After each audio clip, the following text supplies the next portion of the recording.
তো ষড়যন্ত্র যাতে গভীরতর না হয় সেজন্য ওনার সমস্ত জল্পনা কল্পনাকে অবসান ঘটিয়ে অতি দ্রুত একটা সুনির্দিষ্ট নির্বাচনের ঘোষণা দেওয়া উচিত। অমুক মাসের অমুক সময় নির্বাচন অনুষ্ঠান করবার জন্য নির্বাচন কমিশনকে একটা নির্দেশনা দেয়া। এটা যদি দেওয়া হয় তাহলে কিন্তু এই যে যারা বলছি যে হ্যাঁ বিএনপি শুভাকাঙ্ক্ষী অবশ্যই আছেন, তারা এটাও মনে করেন যে এই মুহূর্তে একটা রাজনৈতিক দলের কাছে রাষ্ট্র পরিচালনার দায়িত্ব যাওয়া দরকার।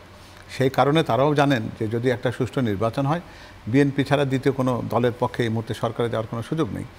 তো ফলে তারা যেমন এরকম প্রত্যাশার জায়গায় আছেন, আবার যারা ভাবেন যে বিএনপিকে সেই জায়গাতে যেতে দিতে চায় না, তারাও কিন্তু তাদের মতন করে একটা অঙ্ক করতে চাইবেন, সমীকরণ দাঁড় করাবার চেষ্টা করবেন, যেটার মধ্যে দিয়ে তারা সেই নির্বাচনকে বাধাগ্রস্ত করা যায়, যেন অনিশ্চয়তার দিকে দেশটাকে যেন ঠেলে দেওয়া যায়।